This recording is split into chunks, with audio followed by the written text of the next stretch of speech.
Hello student, TGT art class में आप सबका स्वागत है। कैसे हैं आप लोग?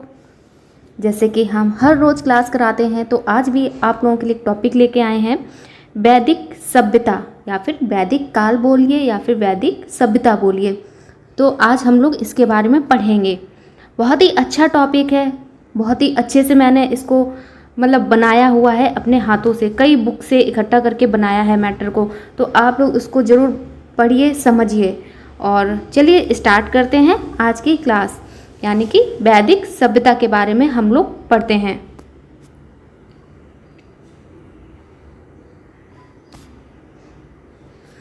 वैदिक काल का समय जो है वो 1500 से लेकर 600 ईसा पूर्व तक है। इसका जो समय काल है वैदिक काल का 1500 से लेकर 600 ईसा पूर्व इसका समय काल हो जाएगा वैदिक काल का। सैतप सभ्यता के पतन के बाद जो नवीन संस्कृति प्रकाश में आई, उसके विषय में संपूर्ण जानकारी वेदों से मिलती है। जो हमारा सिंधु घाटी सभ्यता था, उसके पतन के बाद जो नई संस्कृति प्रकाश में आई, सामने आई, उसके विषय में संपूर्ण जानकारी हमें कहाँ से मिलती है? तो वेदों से मिलते हैं। इसलिए इस काल को वैदिक नाम से जानते हैं, तो इसीलिए इस नाम को वैदिक नाम से जाना जाता है। अब देखते हैं, वैदिक काल दो प्रकार के होते हैं। एक होता है पूर्व वैदिक काल और दूसरा होता है उत्तर वैदिक काल। इसको दो भागों में बांटा गया है। तो जो पूर्व वैदिक काल है, उसका जो समय है वो 1500 से लेकर 1000 ईसा पूर्व हो जाएगा। और जो उत्तर वैदिक काल है, इसका समय 1000 से 600 ईसा पूर्व हो जाएगा। चलिए आगे देखते हैं।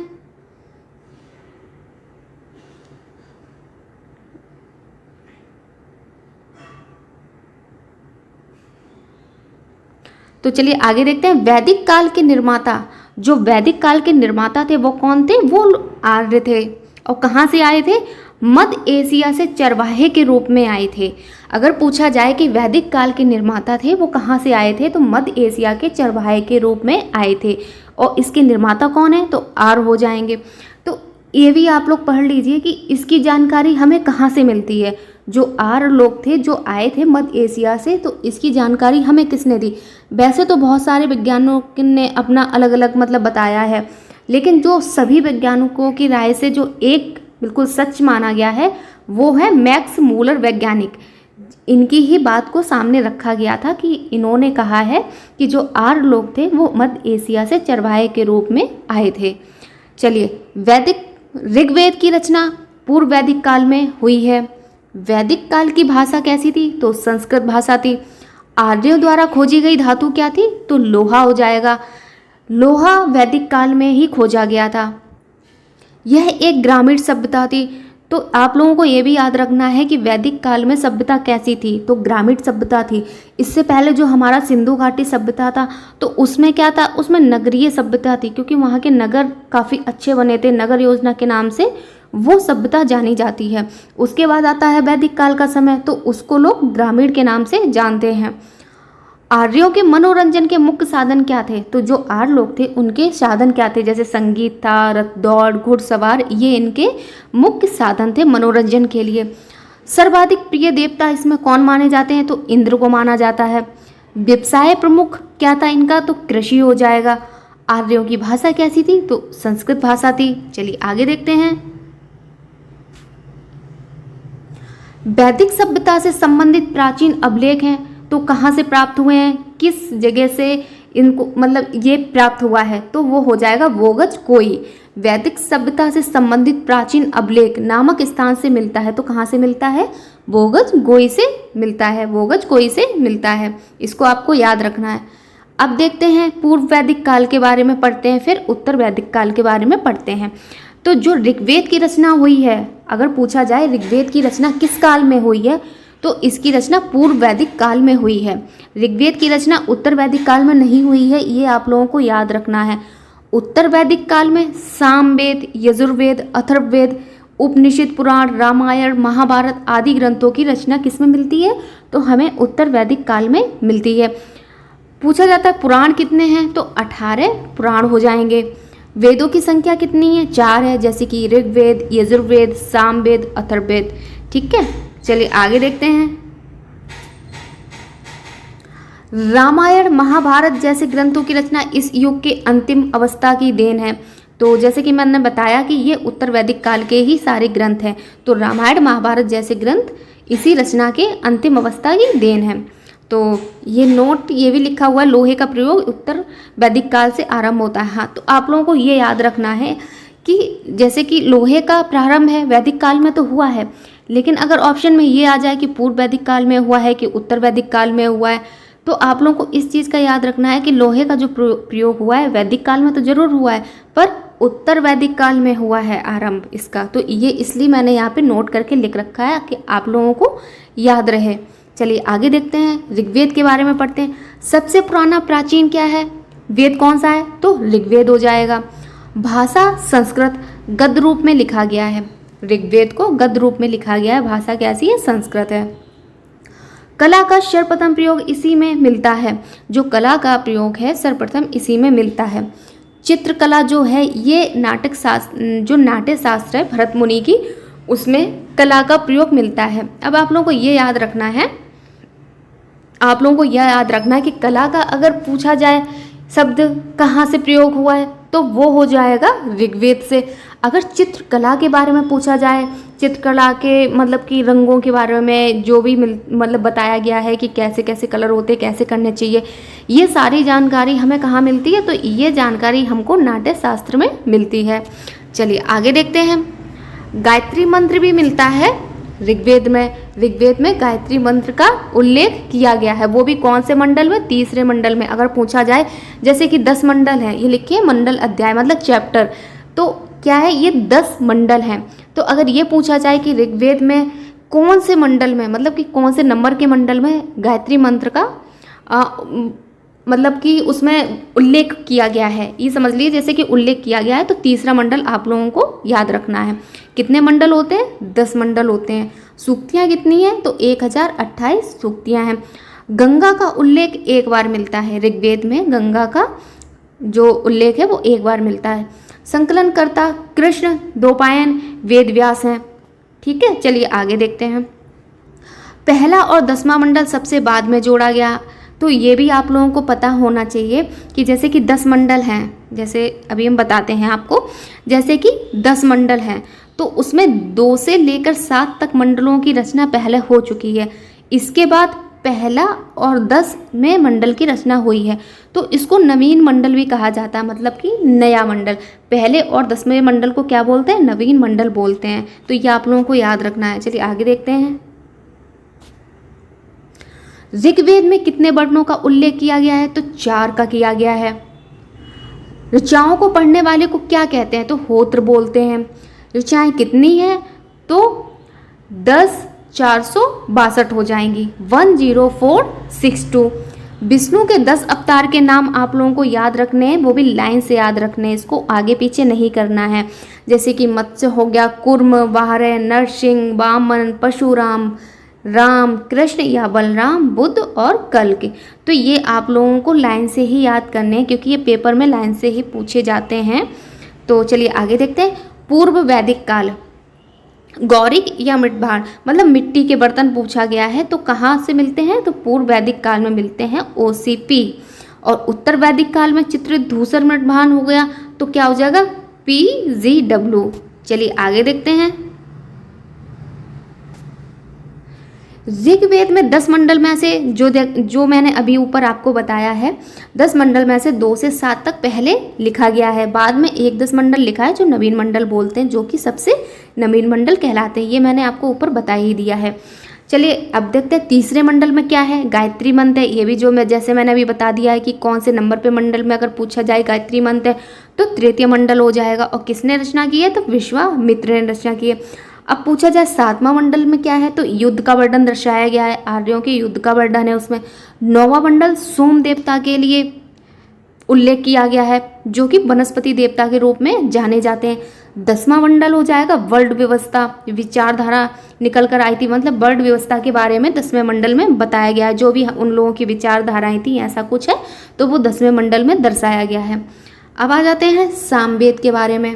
संगीत का वेद स्वरों का सर्वप्रथम प्रयोग यह सा स्वर का वर्णन मिलता है।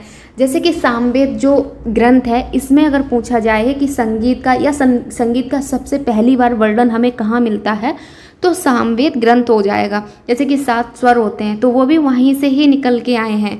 तो संगीत जो भी मतलब कि ऋग्वेद में जो भी मंत्र हुआ करते थे तो वो सामवेद में गाए जाते थे। तो इसलिए ये संगीत का जो वर्णन है वो सामवेद में मिलता है। और सामवेद पद के रूप में है, ये भी आप लोगों को पता होना चाहिए। जैसे ऋग्वेद है गद्य के रूप में लिखा है, सामवेद पद के रूप में लिखा है। सामवेद को भारत में संगीत का जनक भी कहा जाता है। ऋग्वेद में जो मंत्र थे उन्हीं को सामवेद में गाया जाता था। जैसे कि मैंने अभी बताया कि ऋग्वेद में जो भी मंत्र थे तो वो सामवेद में गाए जाते थे, इसलिए उसको सामवेद की संज्ञा दी गई है। अब आ जाते हैं यजुर्वेद में। यज्ञ के विधियों का वर्णन हुआ है, जैसे पूजा यज्ञ वगैरह जो होता है वो किस में दर्शाया है, वो यजुर्वेद में दर्शाया है। और ये गद्य पद्य दोनों में लिखा गया है। यजुर्वेद जो है वो गद्य पद्य दोनों में लिखा गया है। अब आते हैं अथर्ववेद में। इसमें जादू टोना विभिन्न रोगों के लक्षण तथा उपचार का निवारण, विवाह मृत्यु आदि से माना गया है। मतलब कि जो भी हमारे सामाजिक में जो भी चीज़ें होती हैं ना, वो सब हमारा अथर्ववेद में दिखाया गया है। तो इसलिए इसको धार्मिक ग्रंथ नहीं मानते हैं। तो ये चीज़ आप लोगों को पता होनी चाहिए कि 3 तो हमारे धार्मिक ग्रंथ माने जाते हैं, पर अथर्ववेद को धार्मिक ग्रंथ ना मानकर इसको सामाजिक के रूप में माना जाता है। जैसे कि धार्मिक क्रिया से अलग माना जाता है, धार्मिक क्रिया से अलग व सामाजिक के रूप में माना जाता है, क्योंकि इसमें सामाजिक की ही चीज़ें दिखाई गई हैं। जैसे विवाह हो गया, रोग हो गया, रोग का उपचार हो गया, मृत्यु हो गई, विवाह हो गया, तो ये सब इस वेद में बताया गया है। इस वेद की ब्रह्म वेद श्रेष्ठ वेद भी कहा जाता है। तो अगर पूछा जाए कि श्रेष्ठ वेद कौन सा है, तो आप लोगों को अथर्ववेद ही बताना है। इससे बाद का अथर्ववेद माना जाता है। इसमें 20 अध्याय हैं, तो ये भी याद रखना है। इसमें कितने अध्याय हैं, तो इसमें 20 अध्याय हैं। चलिए आगे देखते हैं। वेदों को गाने वाले को क्या कहा जाता है, चलिए ये भी एक बार देख लेते हैं। ऋग्वेद को होत्र बोलते हैं, सामवेद में उगदाता कहते हैं, यजुर्वेद में अथर्वव्य बोलते हैं, अथर्ववेद में ब्रह्मा बोलते हैं। तो ये क्या है, वेदों में गाने वालों को क्या कहा जाता था, तो वो उनके नाम दिए गए हैं। अब आते हैं उपनिषदों की संख्या कितनी है, तो 108 यानी कि 108 है। ये आप लोगों को याद रखना है। उपनिषदों के अनुसार कला एक कृति है, अभिव्यक्ति है। चलिए आगे देखते हैं। इसमें सत्य, शिव व सुंदर 3 गुणों का समावेश है। महत्वपूर्ण तथ्य चलिए देख लेते हैं, एक बार इस पे नजर डालते हैं। वैदिक काल में महिलाओं की स्थिति बहुत अच्छी थी। उपनयन संस्कार सबसे ज़्यादा महत्वपूर्ण माना जाता है। जैसे कि वैदिक काल में जो स्त्रियां थीं, महिलाएं थीं, उनकी स्थिति बहुत अच्छी थी, तो इसलिए इसमें वही दिखाया गया है कि उपनयन संस्कार सबसे अच्छा महत्वपूर्ण माना गया। क्योंकि वैदिक काल में देखिए 16 प्रकार के संस्कार होते हैं, 16 प्रकार के संस्कार होते हैं, और जो सबसे अच्छा संस्कार है वो उपनयन संस्कार को माना गया है। तो वैदिक काल में जो महिलाएं थी, स्त्री थी, उनकी स्थिति बहुत अच्छी थी।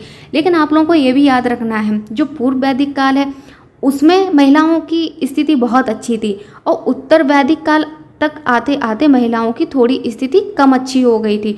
तो अगर सबसे ज़्यादा अच्छी स्थिति पूछी जाए तो पूर्व वैदिक काल ही होता है। चलिए आगे देखते हैं। वैदिक काल में सबसे पूजनीय थी तो गाय थी। वैदिक काल में ये भी दर्शाया गया है कि सबसे पूजनीय जो पशु था वो गाय था। गाय को मारना उसमें सख्त मना था, उसमें गाय को नहीं मार सकते थे, ऐसा वैदिक काल में वर्णन किया गया है। गाय का सबसे ज़्यादा महत्व था, पशुपालन का महत्व था। इसमें गाय का उल्लेख 176 बार हुआ है। जो गाय का उल्लेख 176 बार हुआ है उसी से पता चलता है कि वैदिक काल में गाय का महत्व सबसे ज़्यादा था। गाय को ना मारने का वहाँ पे वर्णन दिखाया गया है। घोड़ा का भी प्रयोग करते थे। घुड़सवार के लिए प्रिय पशु घोड़ा था। जैसे इनके प्रिय पशु पूछा जाए तो मनोरंजन के लिए और मतलब कि प्रिय पशु जो होता है तो वो आप लोगों को घोड़ा ही लगाना है। और पूजनीय में पूछा जाए तो वो गाय थी। गाय को घोड़े से पहले ज़्यादा महत्व दिया था। चलिए आगे देखते हैं। इस काल में गाय के लिए लोग लड़ते थे। वहाँ भूमि ज़्यादा महत्व नहीं थी, पशुपालन का महत्व ज़्यादा था। मतलब वैदिक काल में बताया गया है कि वहाँ पे जो गाय थे, गाय पाने के लिए लोग आपस में लड़ाई कर लेते थे, लेकिन वहाँ भूमि के लिए लड़ाई नहीं करते थे। जैसे आजकल का ज़माना क्या है, लोग अपनी अपनी जगह के लिए लड़ाई करते हैं कि ये मेरी जगह है, ये मेरी जगह है, तो उस चीज़ के लिए लड़ते हैं। लेकिन उस काल में, वैदिक काल में ऐसा नहीं था।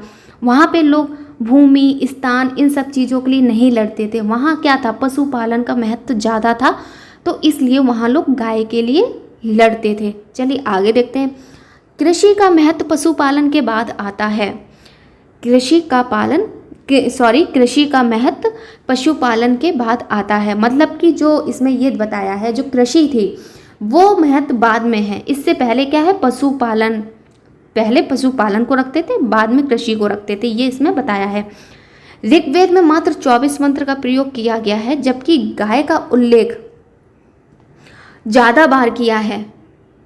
पूर्व वैदिक काल में यह उल्लेख है, तो इसमें यह बताया है कि गाय का उल्लेख है ना, वो ज़्यादा किया गया है, और पूर्व वैदिक काल में इसका उल्लेख मिलता है। पूर्व वैदिक काल में यानी कि ऋग्वेद है, तो ऋग्वेद में इसका वर्णन मिलता है कि पशुपालन पहले है, बाद में कृषि का महत्व है। तो ये किस में मिलता है, ये ऋग्वेद में मिलता है। ऋग्वेद किस में आता, कौन से काल में आता है, तो पूर्व वैदिक काल में आता है।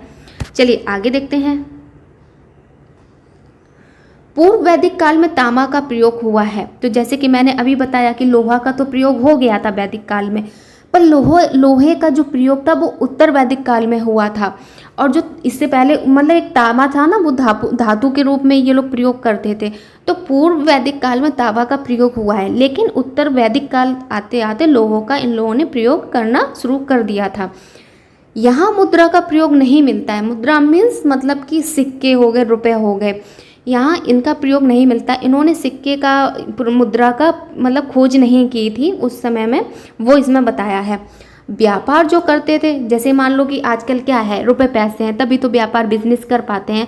अगर वैदिक काल में रुपए ही नहीं थे, मुद्रा नहीं थी, तो वो लोग बिजनेस या व्यापार कैसे करते होंगे। तो वही इसमें बताया है, वो एक वस्तु को लेकर या उसके बदले दूसरी वस्तु देते थे, ऐसा व्यापार करते थे। मतलब कि मुद्रा तो चलती नहीं थी, रुपए पैसे तो कुछ थे नहीं, तो अगर किसी को कोई चीज़ लेनी होती थी तो उसके बदले वो एक वस्तु लेते थे और एक वस्तु देते थे। तो ऐसे वहाँ पे ये लोग व्यापार करते थे। उम्मीद है कि आप लोगों को क्लास अच्छे से समझ में आ रही होगी। हम पूरी कोशिश कर रहे हैं कि आप लोगों को एक एक अच्छे से वर्ड को समझाने की। तो अगर आप लोगों को क्लास अच्छी लगे तो प्लीज़ लास्ट में एक लाइक तो ज़रूर कर देना। तो इससे क्या होता है, थोड़ी खुशी मिल जाती है कि हाँ बच्चों को चलो क्लास अच्छी लगी, तो हमारा और मन करता है अच्छे से पढ़ाने का। वैसे तो पढ़ाते तो पूरा 100% ही देते हैं अच्छे से, कि आप लोगों को बहुत अच्छे से समझ में आए। तो जिसको क्लास अच्छी लगे तो आप लोग ज़रूर लाइक शेयर कमेंट करिए, चैनल को सब्सक्राइब भी कर लीजिए ताकि आगे की वीडियो मिलते रहेंगे। तो चलिए आगे देखते हैं। वैदिक धार्मिक प्रधान है। वैदिक काल जो है या वैदिक सभ्यता है वो कैसा है, वो धार्मिक प्रधान है, मतलब उसको धार्मिक में रखा गया है। अगर पूछा जाए वैदिक काल कैसी है या वैदिक सभ्यता क्या है, तो वो धार्मिक में आ जाएगा। यहाँ 33 देवी देवताओं का नाम मिलते हैं। जैसे मान लो कि धार्मिक है तो धार्मिक चीज़ों में देवी देवताएं तो मिलेंगे, तो यहाँ 33 देवी देवताओं के नाम मिलते हैं। इंद्र, पुरंदर भी कहते हैं। जो इंद्र है, अगर ये क्वेश्चन में भी आता है, ये क्वेश्चन आ चुका है कि पुरंदर को किस नाम से जानते हैं, तो इंद्र को पुरंदर के भी नाम से भी जानते हैं। और पुरंदर का मतलब क्या होता है, पत्थर तोड़ने वाला, मतलब कि बलवान कह सकते हैं, और मतलब कि श्रेष्ठ बोल सकते हैं, तो ताकतवर बोल सकते हैं। तो उसी का अर्थ दिया हुआ है पुरंदर का, पत्थर तोड़ने वाला। 250 श्लोक मिलते हैं इसमें, 250 श्लोक मिलते हैं। अब आ जाता है अग्नि, मध्यस्थ देवता, इसमें 200 श्लोक मिलते हैं। अग्नि जो होते हैं वो मध्यस्थ देवता के नाम से जाना जाता है। मध्यस्थ देवता का जो अर्थ होता है वो ये अर्थ होता है, जैसे मान लो कि हवन वगैरह कराते हैं, कोई भी पूजा पाठ कराते हैं, उसमें जो अग्नि जलती है, उसमें अगर हम कोई भी चीज़ भगवान के समर्पित पे चढ़ाते हैं तो वो एक क्या होता है, वो जो अग्नि होती है वो देवता तक हमारी प्रार्थना को पहुँचा देते हैं। तो इसीलिए उनको मध्यस्थ देवता माना गया है। अब आते हैं वरुण देवता, वर्षा के देवता, समुंदर, पानी, इन सब के देवता क्या हो जाएंगे, वरुण देवता हो जाएंगे। तो आप लोगों को ये याद रखना है कि कौन से देवता किस नाम के लिए जाने जाते हैं। चलिए नेक्स्ट देखते हैं सप्ता देवी। सप्ता देवी का मतलब होता है चमकता सूर्य। गायत्री मंत्र जो है वो सूर्य से लिया गया है। और ये गायत्री मंत्र जैसे मैंने बताया कि 10 मंडल हैं, 10 मंडल में से ये तीसरे मंडल में गायत्री मंत्र मिलता है। और कहाँ मिलता है? ऋग्वेद में मिलता है। तो इसमें दिया हुआ है सप्ता देवी हैं जो चमकता हुआ सूर्य के लिए जाना जाता है। अगर पूछा जाए चमकता हुआ सूर्य किससे संबंधित है तो सप्ता देवी ही टिक लगाना है। गायत्री मंत्र सप्ता देवी से संबंधित है। सप्ता देवी किसकी देवी है? जो चमकता सूर्य की हैं, जैसे कि मैंने अभी आपको बताया। अब आता है उगता हुआ सूर्य। ये मित्र के देवता हैं, मित्र के रूप में माना गया है। चमकता सूर्य सप्ता देवी, उगता हुआ सूर्य मित्र के देवता, ये आप लोगों को याद रखना है। अश्विन हो गए चिकित्सक के देवता, पुष्पन पशुओं औषधि के देवता, सोम देवता वनस्पति के देवता जो सोम रस का प्रयोग करते थे। मतलब जो सोम रस होता उसको ये पीते थे, वो एक भांग की तरह होता है, तो उसको ये लोग ये मतलब सोम देवता जो थे वो पीते थे, इसलिए उनको वनस्पति के देवता कहा गया है। चलिए आगे देखते हैं। अब पढ़ते हैं उत्तर वैदिक काल के बारे में। लोहे का प्रयोग उत्तर वैदिक काल में माना जाता है। गोत्र शब्द की उत्पत्ति उत्तर वैदिक काल में हुई है। गो एकत्र करना, वहीं से गोत्र शब्द निकला है। मतलब गोत्र शब्द की जो मतलब कि गाय माता जो गौ होती हैं उनको सबको जो इकट्ठा करते थे वहाँ पे उस काल में, तो वहीं से गोत्र से ही मतलब इसको ये शब्द निकला है गोत्र। तो आगे देखते हैं आश्रम व्यवस्था कितनी है तो 4 हो जाएंगी, ये आप लोगों को याद रखना है, 4 हो जाएंगी। अब देखते हैं कौन कौन सी 4 होती हैं। ब्रह्मचर्य, गृहस्थ, वनप्रस्थ और सन्यास। ये क्या होती हैं? ये होती हैं आश्रम व्यवस्थाएं। ये हैं आश्रम व्यवस्थाएं जो कि 4 हैं। चलिए इनके बारे में देखते हैं। तो वैदिक काल में इन चारों व्यवस्थाओं को मतलब कि 25-25 साल के अंतर्गत माना गया था। तो जो ब्रह्मचर्य है ये 0 से 25 वर्ष तक है। इसमें क्या करना होता था? ये लोग शिक्षा प्राप्त करते थे। गृहस्थ क्या है? 25 से 50 वर्ष है, इसको सर्वश्रेष्ठ भी माना गया है।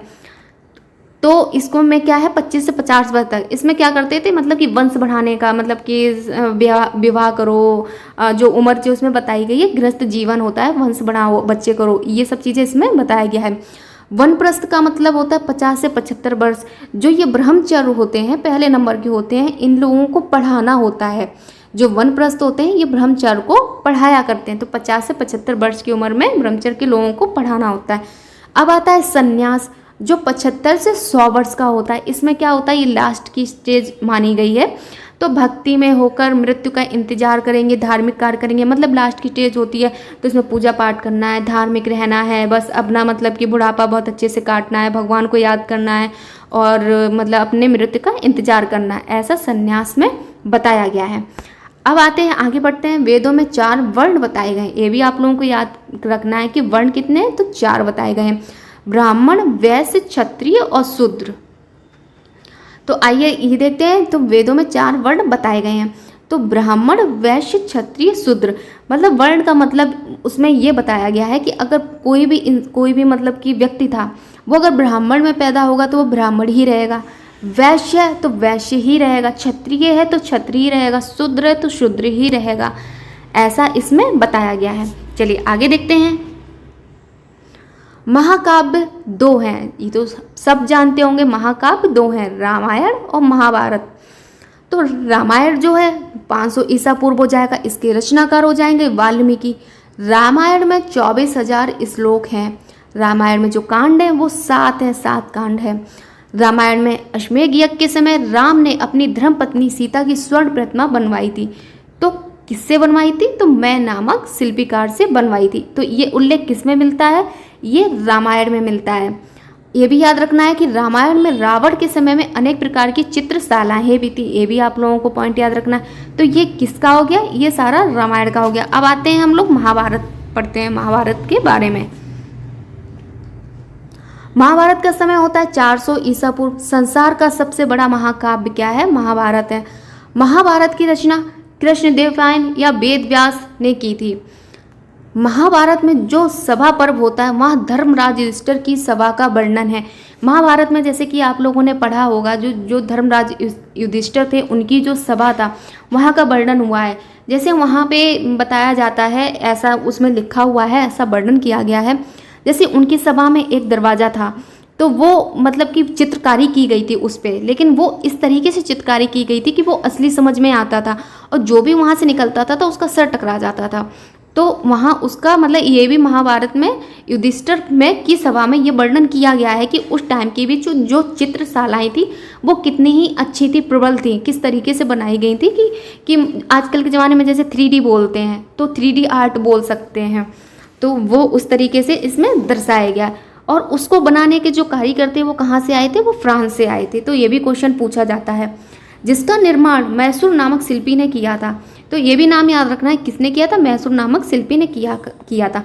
महाभारत में उषा और अनिरुद्ध की एक सुंदर प्रेम कथा का वर्णन मिलता है। तो अनिरुद्ध और उषा का महाभारत में प्रेम कथा का वर्णन मिलता है, जिसमें चित्रलेखा ने राजकुमार अनिरुद्ध का चित्र बनाया था। ये किसमें मिलता है, महाभारत में मिलता है।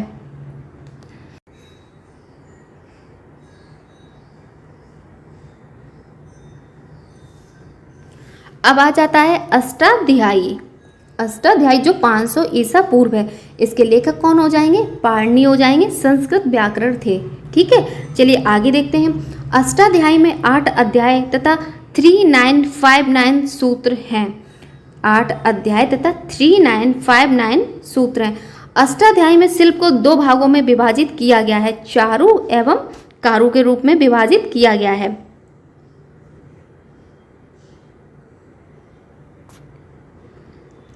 अब आ जाते हैं नाट्य शास्त्र, जो कि प्रथम शताब्दी ईसा पूर्व का है। भरत मुनि ने नाट्य शास्त्र की रचना प्रथम शताब्दी ईसा पूर्व में की थी। तो पूछा जाए भरत मुनि ने नाट्य शास्त्र की रचना कब की थी, तो प्रथम शताब्दी ईसा पूर्व में की थी। नाट्य शास्त्र में 8 रसों का वर्णन है, भावों का वर्णन 49 है। स्थायी भाव कितने हैं, तो 8 हो जाएंगे। संचारी भाव कितने हैं, तो 33 हो जाएंगे। और सात्विक भाव 8 हो जाएंगे। चलिए आगे देखते हैं। अब आ जाता है विष्णु धर्मोत्तर पुराण। विष्णु धर्मोत्तर पुराण के बारे में पढ़ते हैं। ये 6वीं शताब्दी का है। इसमें 3 खंड है। पहले खंड में 269 अध्याय हैं, दूसरे में 183 अध्याय हैं, और तीसरे में 118 अध्याय है। चलिए आगे देखते हैं। विष्णु धर्मोत्तर पुराण के चित्रसूत्र में चित्रकला को कलाओं में सर्वोच्च स्थान दिया गया है। विष्णु धर्मोत्तर पुराण के चित्रसूत्र में चित्रकला की कलाओं का सर्वोच्च स्थान दिया गया है। चित्रसूत्र में 4 प्रकार के चित्र बनाए गए हैं। तो आप लोगों को यह भी याद रखना है कि चित्रसूत्र में 4 प्रकार के चित्र बनाए गए हैं, सत्य, वैदिक, नागर और मिश्र। यह आप लोगों को याद रखना है। चलिए आगे देखते हैं। विष्णु धर्मोत्तर पुराण में 5 रंगों की बात कही गई है। तो 5 प्रकार के रंग कौन कौन से हो जाएंगे, श्वेत, पीत, लाल, नीला, कृष्ण, यानी कि सफ़ेद, पीला, लाल, नीला, काला, ये हो जाएंगे 5 रंग। अब आ जाता है कामसूत्र के बारे में पढ़ते हैं। रचना किसने की है, वात्स्यायन ने की है। चलिए आगे देखते हैं। तीसरे अध्याय में 64 कलाओं का वर्णन या उल्लेख किया गया है। गीतम, तो इसमें जो ये लिखा हुआ है तीसरे अध्याय में 64 कलाओं का उल्लेख किया गया है। तो आइए आगे देखते हैं। तो पहला क्या हो जाएगा, गीतम यानी कि संगीत के बारे में बताया, वादम वादन के बारे में बताया, नृत्यम नाच के बारे में बताया, और जो चौथा है आलेख, इसमें चित्रकला के बारे में बताया है। चलिए आगे देखते हैं। काम सूत्र में 1250 सूत्र हैं।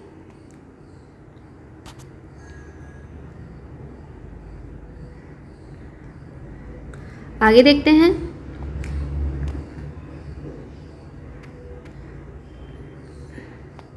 जयपुर नरेश जय सिंह प्रथम की सभा के राजपुरोहित यशोधर पंडित ने 11वीं शताब्दी में कामसूत्र की टीका जय मंगला नाम से प्रस्तुत की थी। तो कौन हो जाएंगे, यशोधर पंडित हो जाएंगे। जयपुर नरेश जय सिंह प्रथम की सभा के राजपुरोहित कौन थे, तो यशोधर पंडित थे। इन्होंने 11वीं शताब्दी में कामसूत्र की टीका जय मंगला नामक प्रस्तुत की। चित्रकला के 6 अंग बताए गए हैं। अब चलिए आगे देखते हैं। अवनीन्द्रनाथ टैगोर ने सन 1921 ईस्वी में सड़ंग पर अपनी पुस्तक सड़ांग लिखी थी। सड़ांग का प्रकाशन किया था। तो कौन सी थी, सड़ांग थी। 6 लिम्स ऑफ पेंटिंग, तो इसका प्रकाशन किया था, किसने किया था? अरविंदनाथ टैगोर ने किया था। सन पूछा जाए तो 1921 हो जाएगा। और इसकी भाषा कैसी थी? तो बांग्ला में किया था। चलिए आगे देखते हैं। चित्र लक्षण, इसके कौन हो जाएंगे? नग्नजीत हो जाएंगे। 6वीं से 7वीं शताब्दी के मध्य माना जाता है। राजा नग्नजीत गांधार सीमा प्रांत का राजा था। नग्न प्रेतों पर विजय प्राप्त करने के समय ब्रह्मा ने भयजीत की नग्नजीत नाम से संबोधित किया था। तो राजा जो नग्नजीत थे, गांधार सीमा प्रांत का राजा था। नग्न प्रेतों का विजय प्राप्त करने के समय ब्रह्मा ने भयजीत को नग्नजीत नाम से संबोधित किया था। तो किसने किया था? ब्रह्मा ने किया था। चलिए आगे देखते हैं।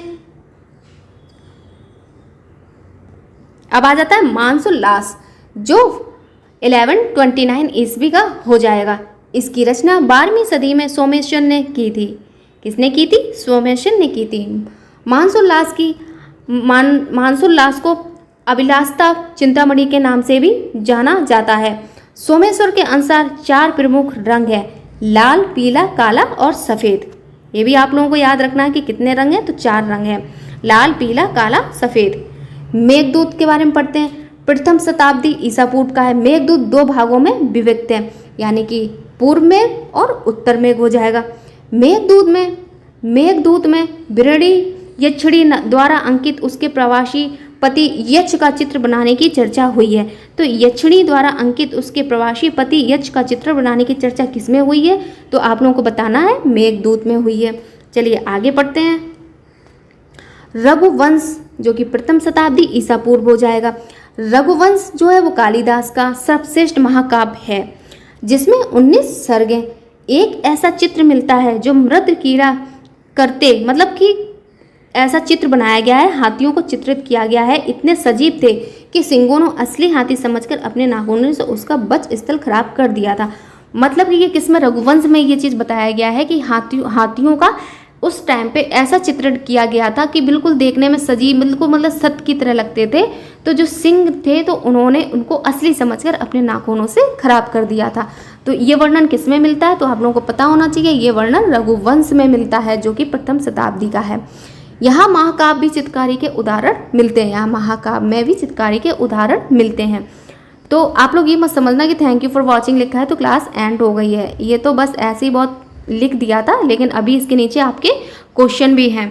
तो पूरा डिटेल्स मैंने पढ़ा दिया है, तो इसके मैंने नीचे क्वेश्चन भी लिए हैं ताकि आप लोगों को ये समझ में आ जाए कि एग्ज़ाम में कैसे कैसे क्वेश्चन पूछे जाएंगे। तो चलिए देखते हैं, ज़्यादा क्वेश्चन नहीं है, मुश्किल से 15 क्वेश्चन हैं, बस टॉपिक के अनुसार ही हैं। तो आप लोगों को समझ में आ जाएगा कि जो भी मैंने पढ़ाया है तो उसके कैसे क्वेश्चन बनते हैं। तो चलिए ठीक है, देखते हैं क्वेश्चन। ऋग्वेद का कौन सा मंडल पूर्णतः सोम को समर्पित है? तो आप लोगों को बताना है ऋग्वेद का कौन सा मंडल जो सोम को समर्पित है। तो कौन सा हो जाएगा? तो कौन सा मंडल हो जाएगा? तो इसका ऑप्शन हो जाएगा सी, नौवा मंडल। जैसे कि मैंने अभी डिटेल्स में ऊपर पढ़ाया है कि सोम को नौवा मंडल के नाम से जानते हैं, मतलब कि सोम जो समर्पित है वो नौवा मंडल में है। तो आप लोगों को पता होना चाहिए कि जो मंडल हैं वो कितने हैं? 1 से 10 हैं, और जो पहला और 10वां ये नवीन मंडल है। ये बाद में मंडल बनाए गए हैं। जो 2 से लेकर 7 तक हैं वो हमारे पुराने मंडल में आ जाते हैं। तो 1 और 10 नवीन मंडल हो जाएगा, और सोम जो समर्पित है वो नवा मंडल में समर्पित है। चलिए आगे देखते हैं नेक्स्ट क्वेश्चन। आर्य भारत में आए और सबसे पहले सर्वप्रथम कहाँ बसे थे? तो आर्य जो भारत में आए थे वो कहाँ से आए थे? वो मध्य एशिया से आए थे, जैसे मैंने अभी बताया। और ये कहाँ बसे थे? ये आकर पंजाब में बसे थे। इसका ऑप्शन सी हो जाएगा, ये आकर पंजाब में बसे थे। कहाँ से आए थे? मध्य एशिया से आए थे। ठीक है, तो चलिए नेक्स्ट क्वेश्चन देखते हैं। अस्तो माँ सदगमय कहाँ से लिया गया है? अस्तो माँ सदगमय कहाँ से लिया गया है? तो ये ऋग्वेद से लिया गया है, ऋग्वेद से लिया गया है, जो प्राचीन वेद है। इसको प्राचीन वेद भी मानते हैं। और इसका जो होता है समय काल आप लोगों को बताना है पहले तो आप ये बताइए कि ऋग्वेद है किसमें, तो पूर्व वैदिक काल हो जाएगा या फिर उत्तर वैदिक काल हो जाएगा। तो ये पूर्व वैदिक काल में आता है ऋग्वेद। और पूर्व वैदिक काल का समय क्या होता है, आप लोगों को बताना है कितना होता है, 15,000 से लेकर 600 ईसा पूर्व तक। 15,000 से लेकर 1,000 ईसा पूर्व तक इसका समय होता है ऋग्वेद का, जो कि पूर्व वैदिक काल में है। उत्तर वैदिक काल में नहीं, पूर्व वैदिक काल में है। चलिए आगे देखते हैं। पुराणों की संख्या कितनी है, पुराणों की संख्या कितनी है। तो जैसे कि अभी मैंने बताया था कि 18 पुराण होते हैं।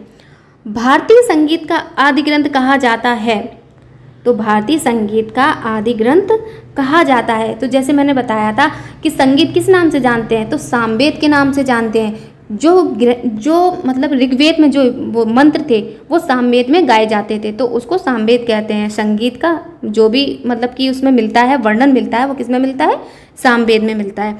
चलिए आगे देखते हैं।